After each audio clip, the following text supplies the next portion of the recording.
നമസ്കാരം പ്രേക്ഷകരെ, അങ്ങനെ കളങ്കാവലിന്റെ ഷോ പൂർത്തിയായിരിക്കുകയാണ്. ഞാൻ വീണ്ടും നിങ്ങളോട് ആവർത്തിക്കുന്നു, ഫസ്റ്റ് ഹാഫിൽ പറഞ്ഞ അതേ കാര്യങ്ങൾ തന്നെയാണ് ഞാൻ ആവർത്തിക്കുന്നത്. ഇന്ത്യൻ സിനിമയിൽ ഈ വേഷം ചെയ്യാൻ മമ്മൂക്ക അല്ലാതെ വേറൊരാളില്ല മക്കളെ, വേറൊരാളില്ല. നിങ്ങൾ ഊഹിച്ചോ? ഞാൻ എടുത്തു പറയാം, ഇന്ത്യൻ സിനിമയിൽ, മലയാള സിനിമയിലല്ല, ഇന്ത്യൻ സിനിമയിൽ ഈ വേഷം ചെയ്യാൻ ഒരാളില്ല. ഫസ്റ്റ് ഹാഫിൽ എങ്ങനെയാണോ ഈ സിനിമ പോയത്, അതിനുശേഷം ത്രില്ലും ട്വിസ്റ്റും സസ്പെൻസും നിറഞ്ഞ സെക്കൻഡ് ഹാഫ്, അത് കഴിഞ്ഞ് സിനിമ എൻഡ് ചെയ്യുന്ന ഒരു ക്ലൈമാക്സ് നോട്ട് ഉൾപ്പെടെ Jithin K Joseph rock that. Mammukka ഓരോ സിനിമകൾ കഴിയുന്നവരും, നമ്മൾ പുഴു കണ്ടു കഴിഞ്ഞപ്പോഴും, റോഷാക്ക് കണ്ടു കഴിഞ്ഞപ്പോഴും, നൻപകൽ നേരത്തുമായൊക്കെ കണ്ടപ്പോഴും എല്ലാം നമ്മൾ പറഞ്ഞുകൊണ്ടിരുന്ന കാര്യം, ഇതിനെ വെല്ലാൻ ഇനി മമ്മൂട്ടി ഏത് വേഷം ചെയ്യുമെന്നുള്ളതാണ്. ആ വേഷമാണ് കളങ്കാവൽ.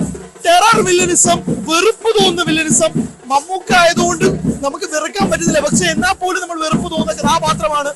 പല പേരിൽ അറിയപ്പെടുന്ന, പല ഭാവത്തിൽ വരുന്ന, പല സ്ലാങ്ങിൽ സംസാരിക്കുന്ന, തമിഴനും മലയാളിയും ഒക്കെയായി കലർന്ന ആ മമ്മൂട്ടിയെ നിങ്ങൾ തിരശ്ശീലയിൽ കാണുമ്പോൾ സ്വാഭാവികമായും നമുക്ക് ഉണ്ടാവുന്ന ആ വെറുപ്പ്, വലിയ വെറുപ്പ്, അത് തന്നെയാണ് സിനിമയിലും കാണാൻ സാധിക്കുന്നത്. ആദ്യ പകുതിയിൽ പ്രത്യേകിച്ച് പറഞ്ഞതുപോലെ തന്നെ ഒരു വലിയ ആവേശം ഈ സിനിമ കണ്ടപ്പോൾ മമ്മൂക്ക എന്ന നടനോട് തോന്നി. പിന്നീട് അത് വെറുപ്പായി മാറി.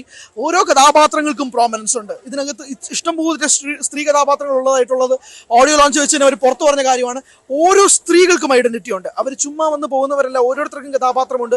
വിനായകനും അതിഗംഭീരമായിട്ട് തന്നെ ചെയ്തിട്ടുണ്ട്. അതോടൊപ്പം തന്നെയാണ് മമ്മൂക്കയുടെ കഥാപാത്രം. എടുത്തു പറയണ ഈ സിനിമ ഷോൾഡർ ചെയ്യുന്നതോ കൊണ്ടുപോകുന്നതോ എല്ലാം മമ്മൂക്ക എന്ന നടനാണ്. മമ്മൂക്ക തന്നെയാണ് ഇത് കൊണ്ടുപോകുന്നതും, അദ്ദേഹം തന്നെയാണ് ഇത് സ്റ്റിയർ ചെയ്തുകൊണ്ട് പോകുന്നതും. ഞാൻ വീണ്ടും ആവർത്തിക്കുന്നു പ്രിയപ്പെട്ട പ്രേക്ഷകർ, ഈ റോള് ചെയ്യാൻ വേറെ ആരുമില്ല എന്ന് പറഞ്ഞാൽ ഇന്ത്യൻ സിനിമയിൽ വേറെ ആരുമില്ല. നമ്മൾ കണ്ടിറങ്ങിയ പ്രേക്ഷകരോട് തിയേറ്റർ റെസ്പോൺസ് ചോദിക്കുന്ന സമയത്തും ഒക്കെ തന്നെ അവർ പറയുന്ന അഭിപ്രായങ്ങളിലൊന്നും അത് തന്നെയാണ്. അങ്ങനെ ഈ കഥാപാത്രം ചെയ്യാൻ വേണ്ടിയിട്ട് വേറെ ആരുമില്ല എന്നുള്ളത് അവരുടെ ആ ഒരു രീതിയിൽ തന്നെയാണ് കാര്യങ്ങൾ പോകുന്നത്.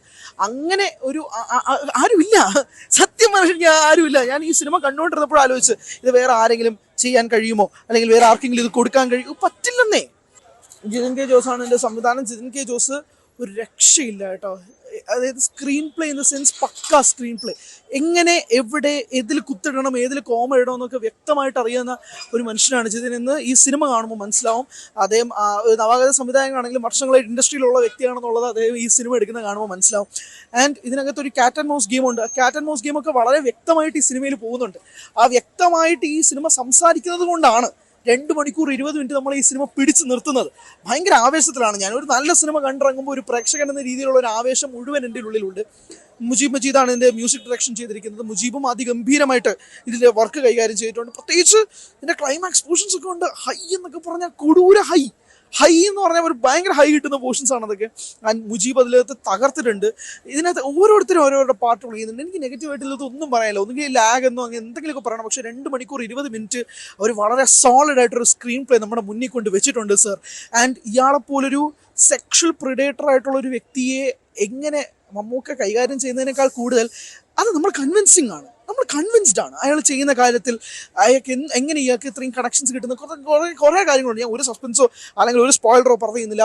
Go experience it in theatres guys. തിയേറ്റേഴ്സിൽ കാണേണ്ട ഒരു സിനിമയാണ്. Must watch in theatres.